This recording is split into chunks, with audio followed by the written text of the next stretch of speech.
Okay, I called my husband because I realize you're not going to respect my opinion. My husband is a big, tough guy. He is an oil filled mechanic, a diesel mechanic for work over rigs. If you don't know what they are, look him up. He's a big, tough, macho man. You would like the look of him. Drives a big ass truck, cowboy hat, dirty ass boots. You would look at him and think, that is my guy. Of course, you wouldn't once you realized he's a good, decent, compassionate human being who cares about others. But okay, neither here nor there. So I called him because that might be an opinion you respect more than mine. Now, the reason why I called him particularly is he is an oil filled mechanic and has been for over 30. Now, let me rephrase it. He started out as a floor hand on a rig, then he went to a derrick hand, and then he ran the rig, and then he became the mechanic. Just moved, he wanted that mechanic job, moved right in it. He's been offered several times to run the yards. He's like, no, I'm just going to stay the mechanic. Thank you.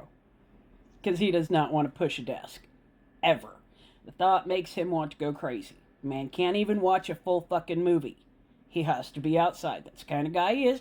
Kind of guy you would think is a good, hard-working man and deserving of respect. Has taken care of his family. We have 5 children. He's always had a roof over our head. And while times have been tight, always had food on the table. Good man. Worked in the oil field for over 30 years. Do we have his character down now? Okay? All 5 of our kids are doing great. Successful, wonderful, well-adjusted, good man. Still goes to church every Sunday. I don't, but he still goes to church every Sunday. Reads out of his Bible every day.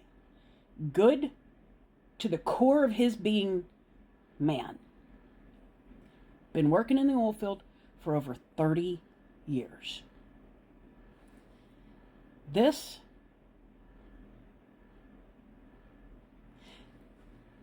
it could be done. It really could. But the damage it would do would not be worth it. We would crumble economically. Because, first of all, mom and pops, very, very few, can do this. Most of them have no drilling platforms. Okay, you just don't own drilling platforms. You don't. Okay, these are massive pieces of equipment. And it's not only just the drilling platform. You then need the workers, and you need the fracking trucks, and you need the storage tanks, and you need the heavy duty, and you need to have all the salt water. And then once you finally get drilled down and you finally hit oil, you have to hire other companies to put in storage tanks. And a lot of times you're going to hire another oil company that comes in with the workover rigs, the kind my husband has always worked on, and they're going to complete the well, and then they're going to be the ones that maintain it for all the years from now on. Okay, they're the ones that come out with their workover rigs and do all the work. Drilling platforms come, they start the process, workovers do everything else afterwards. So you have already about 5 companies that you have just erased that mom and pops cannot just boom take over. Okay, then, but you've gotten to the oil, all right? You've gotten to the oil. You then have to transport it. I don't know how to tell you this, but all those pipelines, they're owned by corporations. And they're not going to let you use them if you shut them all down. So now you have no way to move your oil. So you're going to have to transport that all over the road to the refineries, which are not exactly everywhere. I mean, they're just not. I mean, here in Oklahoma, we have quite a few, of course. But they're not. I mean, Canada is shipping it like down to fucking Texas and shit, their oil.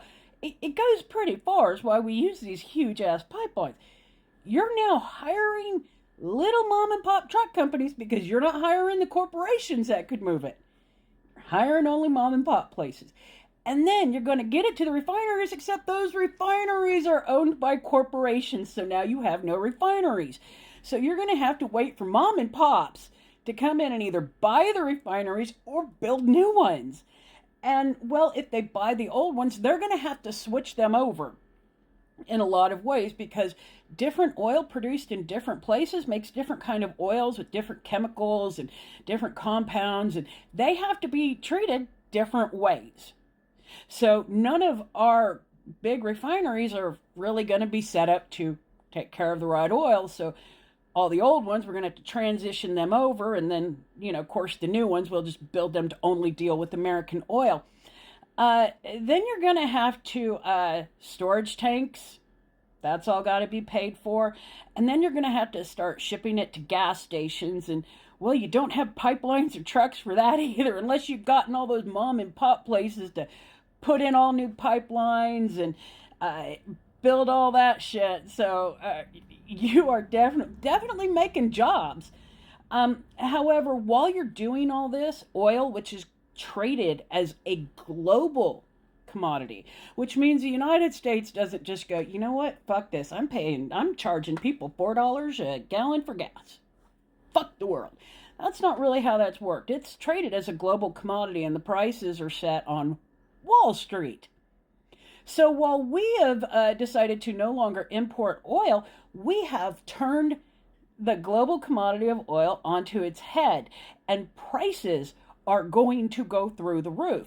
Now, even though we're not buying that foreign oil because those prices are set on Wall Street, we're still going to pay those prices. Now, there is a way around this too.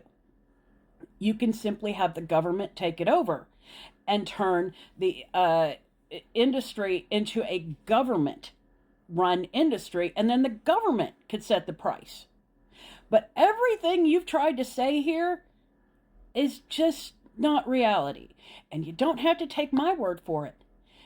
A man, dick and balls a-swinging, so you can trust his word, not gonna work. Better now? Do you understand it? I hope so.